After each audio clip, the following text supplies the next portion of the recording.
All right, welcome back. Now we're going to look at the rational inequalities from section 5.5. So we're going to be solving these. So your answers to these are going to be intervals. So remember, inequalities have a lot more than just one answer, so that's what we're going to be looking for. The big thing about this probably would be step one, is that you make sure when you write your inequality, you want one of the sides to have 0 on it, and you always want that to be the right-hand side. Okay, I'll mention that when we get to that first problem. Then you're going to find your zeros and your asymptotes. Then we are going to use the zeros and the values in step 2 to divide up a number line. And then we're going to pick some numbers within each interval to figure out where our graph is positive and negative, because that's what we have to use as our interval. Okay, so let's look at example 6. Obviously, we're going to write all our answers in interval notation. Okay? All right. So we're looking for where x minus 3 over x plus 1 is less than or equal to 0. Now, here's the thing with your inequality. Okay? If it's less than or equal to 0, then remember, in the top, these are the zeros, and in the bottom, these are the vertical asymptotes. Okay? Remember, you can never use a vertical asymptote. Never. Never, ever, ever use those. So what you get in the bottom will always be an open circle. Okay? In the top, you are allowed to use these if you have the equal sign here. Okay? If it's just a less than problem, then everything would be an open circle because you're not allowed to use 0 at all. So for this problem, the top would be a closed circle because it says equal to. Now notice there's already a 0 on the right-hand side, so I'm ready to solve this problem. Okay, but I always want the 0 over here. If you put the 0 over here and the fraction on this side, your answers need to be reversed, and that's very hard to remember. So it's just much better to make sure 0 is always on the right side. Okay, and it has to be there before you solve the problem. All right, so I already have my zeros. Okay, we set the top equal to 0 and solve that. So we get 3. So I'm going to put a closed circle there. And the only reason why is because it's 0 and I've got an equal sign here. Now your vertical asymptote is the denominator. Okay, can't use that. Remember, you can't use vertical asymptotes, so we can't use -1. But that is a boundary, so that's going to be an open circle. Okay? You don't have to use not equal to. I just want to make sure you understand. This will never be a closed circle, your vertical asymptotes. The top number may or may not be an open or closed circle. Okay? Depends on the symbol in the problem. All right, so that's our work. Now we have to find test points. So we have to figure out what kind of values are going to come out of this side of the graph, from -infinity to -1. Then we got to look at what numbers are coming out of this part of the graph between -1 and 3. And then from 3 to infinity. So you can pick any test point you want. Pick something between -1 and infinity. I'm just going to use -2. Pick some test point between -1 and 3. Always easy to use 0. And then pick something bigger than 3. So we'll say 4. Okay? Now, all you have to do is plug these numbers into your problem and see whether or not they're positive or negative. I don't care really what the value is. I just want to know, are they positive or negative? So I'm going to put -2 in here. So -2 minus 3 over -2 plus 1. Okay, so -2 minus 3 is -5. -2 plus 1 is -1. So a negative divided by a negative is a positive value. So I'm going to put a plus sign right here. Okay, so everything between -infinity and -1 is positive. All right, now I'm going to put 0 in here. Okay, so 0 minus 3 over 0 plus 1. That gives me -3 over 1, which is a negative number. So everything in here is negative. Lastly, I'm going to put in 4. It's my last test point. 4 minus 3 over 4 plus 1. And again, I'm putting it in here. So that gives me 1 over 5, which is a positive answer. So everything from 3 to infinity is positive. All right, so now I can answer my question. Where is this graph less than or equal to 0? So that means you're looking for negative numbers, right? Numbers less than or equal to 0 would be those right there. So we would go between -1 and 3. I can't use -1. I can use 3. So that would be my answer. Okay? If this problem said where is the graph greater than or equal to 0, that would be between -infinity and -1 and from 3 to infinity. So it depends. You're not always looking for the minus signs. It depends on the inequality sign. Okay? All right, let's try 2 more of these. Now, on this problem, we don't have 0 on the right. So first thing I would have to do, I'm going to do some work for this problem. Move the 3 over. Okay. All right, so now I got to simplify this. I got to get a common denominator. So I'm going to multiply the top and the bottom. Remember, this is over 1. So I'm going to multiply these by x minus 2. Okay, common denominator. So we're going to do 3 times x minus 2 over x minus 2. Okay. So now I have a common denominator. Okay, so got to do that. You can't just use, you just can't take those 2 numbers. The right side must be 0. All right, so let's do the numerator. So minus 3 times x is minus 3x. Minus 3 times minus 2 is a positive 6, and that's all over that same common denominator now. Simplify, 4x minus 3x is x, negative 5 plus 6 is plus 1. All right, now I know my numbers, okay? Now again, look at your symbol. It's greater than or equal to, so I can use the top, never use the bottom. So set this equal to 0. So x equals -1 is your root, so I can use that. And then the bottom we can't use, that's your vertical asymptote.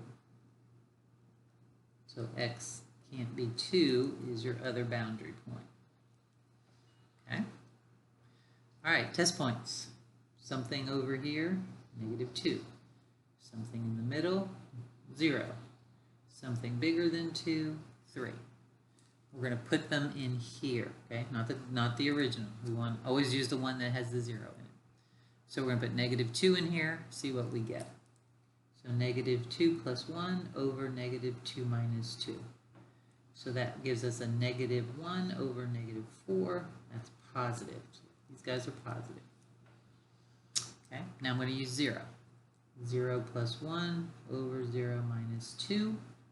That's 1 over -2. That's a negative number. So everything between -1 and 2 is negative. And then lastly, I'm going to put in 3. 3 plus 1 over 3 minus 2. Those are positive numbers, right? All right. So this time, I'm looking for where is this function greater than or equal to 0. So that would be where my plus signs are. Where is it greater than or equal to 0? So -infinity to -1. And then union that with 2 to infinity. Okay? All right. Last problem. Got a little bit more work to do. I don't have 0 on one side, so the first thing I'm going to do is move that over, subtract it. Okay. Got to get a common denominator. So I got to multiply the top and the bottom of this by x minus 1, top and bottom of this by x plus 4. Okay? So we're going to have x plus 2 times x minus 1 minus, and then we're going to multiply the x minus 5 times x plus 4, and then both denominators will be the same. Okay? All right, so all we got to do is simplify the top. Got a little bit of work to do, but we can do that. So we're going to FOIL this. So that's x squared plus x minus 2. Okay. Now, we have a minus sign here, so all of these are going to be different signs. So we get x times x, that's x squared, but we have that minus. Then look, we got the outer and the inner, which gives me negative x, but we got a negative x, so that'll be plus x. And then last, we have negative 20, but minus negative 20 would be a plus 20. You can do that in more steps. That's perfectly fine. Okay. All right, then we're going to simplify. So the x squares cancel out. I've got 1x plus 1x, which is 2x. And then I have 18 over this. All right. So if I look at this problem, first off, I'm going to have 3 boundary points. I'm going to set this equal to 0, and then I can't use these 2 numbers. But my problem is less than. Okay? So that means everything is going to get open circles. So I have no closed circles in this problem because there's no equal here. I can only use the top if it says equal. So we're going to set the top equal to 0 and solve that. So we get 2x equals negative 18. So x is negative 9, so that's one of our points. Oop. Okay, so make that a little smaller. Oh, all right, I'll move that up in a minute. All right, then we're going to have our 2 vertical asymptotes. So x plus 4 can't equal 0, and x minus 1 can't equal 0. So we've got negative 4 and positive 1, right? All right, so negative 4, positive 1. So there's my other boundaries. All of these in this problem are open circles because of this symbol right here. All right, so this is where I want to plug things in. Okay, so pick a number in each interval. So maybe negative 10, maybe negative 5, 0 would be here, and 2. So this time I'm just going to do 4 test points because I've got 3 boundaries, okay? So it just depends on how many boundaries you have. And I'm just going to do these kind of quickly in my head. So I'm going to plug in negative 10 here, okay? And then negative 10 here. All right. So I'm just going to look at the symbols. So this is negative 20 plus 18, so it's negative in the top. This is a negative number, and this is a negative number. So negative times a negative is positive.